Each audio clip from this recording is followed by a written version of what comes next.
happening, you guys? Aloha, welcome to Patagonia. Thank you.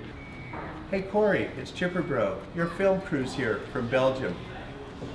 I think they have beer. I know they have good beer. Okay, thank you. Bye-bye. He's on his way. Welcome to Patagonia. I'm sure Chipper already gave you a little bit, but this is it's our cafe, which is everybody's favorite place on campus. Cafe serves breakfast and lunch every day. We've got coffee and tea brewing pretty much around the clock. We've got grab-and-go snacks. We've got kid snacks because we've got on-site daycare here that parents bring their kids. We've got vegetarian options, organic. It's almost 100% organic as close as we can get. We try to source all of our food within 20, 25 miles. And the chefs are awesome. They take great care of us. It's an amazing thing to be able to just come down from your desk after a surf or after a run and grab some lunch and continue on with your day. So let's go check out campus. Hi guys.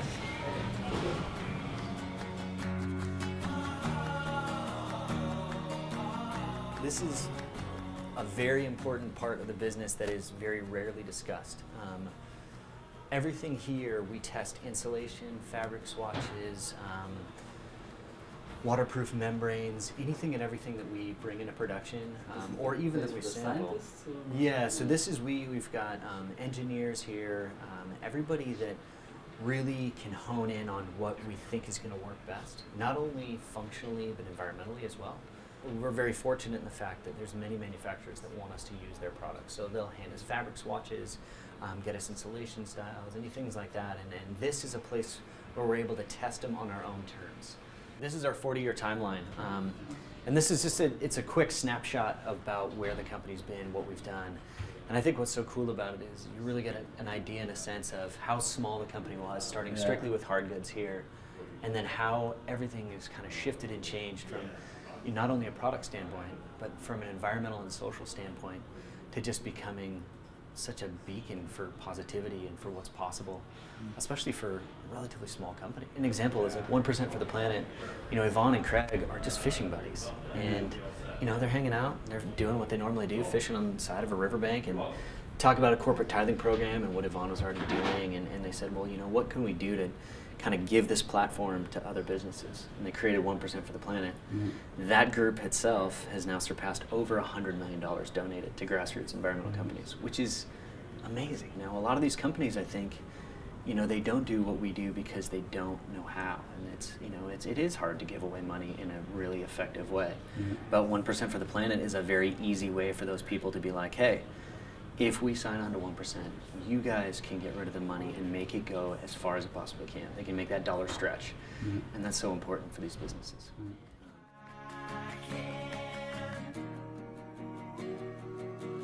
This is our board rack. Obviously, work-life balance is something that we take very seriously here. It's, you know, if you're not participating in a sport or an activity or a cause that you believe in, that you're passionate about, you know, how are you going to bring that passion at work? And so for us, it's so important to be able to really kind of get that environment to where people can do what they love to do and do what they're passionate about, and then that molds into their work, and that kind of folds into everything, and it becomes this one big cycle of, you know, passion leading passion in both, you know, recreational and a professional world.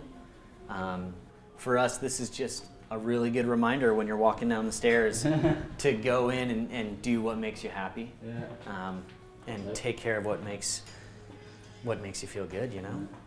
This is our finished goods factory map. So we've got 86 finished goods here around the world. This is where we are. And so it's just a snapshot and idea about, you know, how many relationships, how many places in the world we're working and our footprint is in, and where we're getting things and doing things.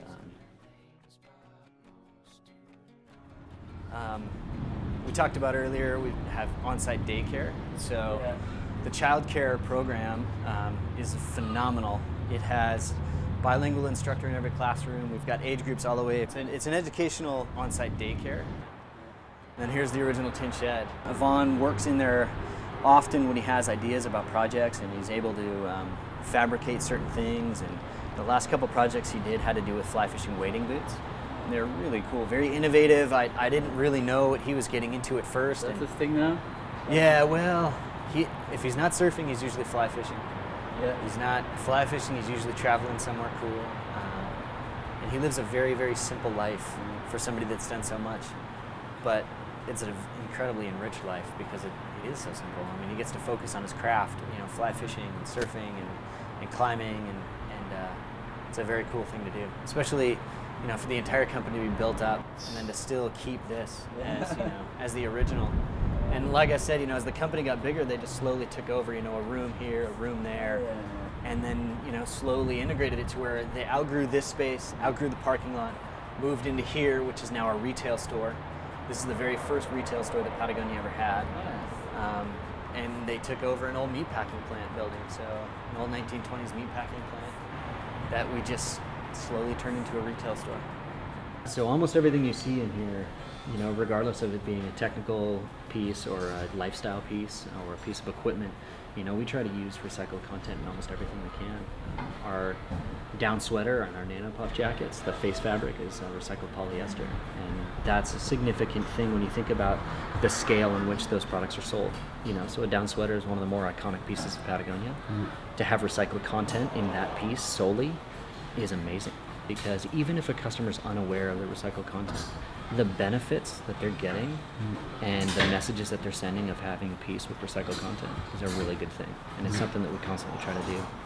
When if it's not recycled content, it's organic cotton. If it's not organic cotton, it's traceable down in our insulation.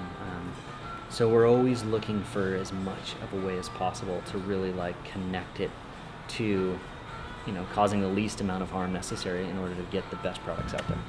Well, that's Patagonia in a nutshell. I hope you guys enjoyed the visit and come back for a surf. Hopefully we'll have some better waves. Yeah. Oh, no worries. Glad you guys could make it.